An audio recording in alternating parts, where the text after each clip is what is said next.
més valent, menys el que es creu. Ell no ha nascut per ser guerrer, no té gaire fe.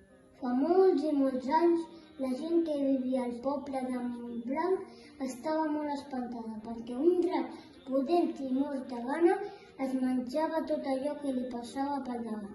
Pobra gent!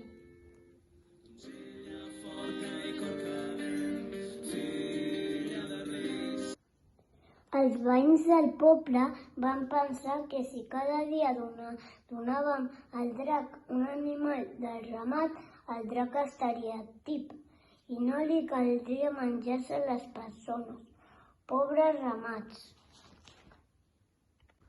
Però el drac tenia molta gana i aviat no van quedar ni ovelles, ni vaques, ni porcs, ni cabres.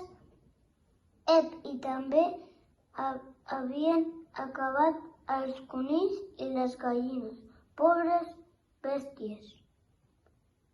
Socors! I què va decidir la gent del poble?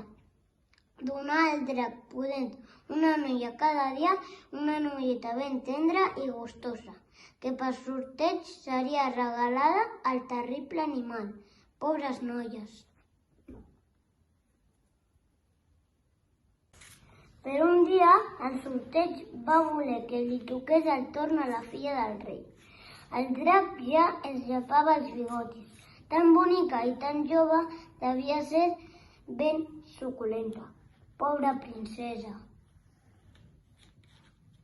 El rei estava molt trist perquè estimava molt la filla, però la llei s'havia de complir. El rei no podia parar de plorar. Pobre rei!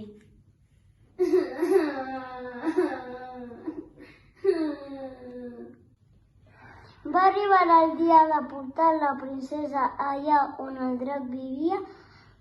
El drac es moria de gana i es mirava la princesa amb ulls golafres a punt per engolir la noia, pobra noia. De cop es va sentir un galop que s'acostava. Era un cavaller amb una llança damunt d'un cavall blanc. El drac, enfurismat, va expulsar un gran foguerada. Pobre cavaller!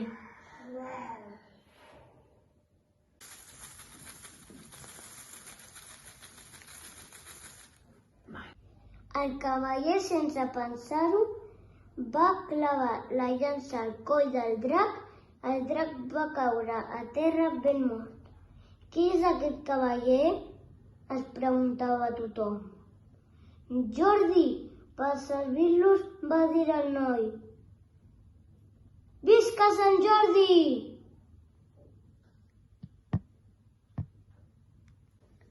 De la sang del drac va sortir-ne un roser ple de roses vermelles com la mateixa sang.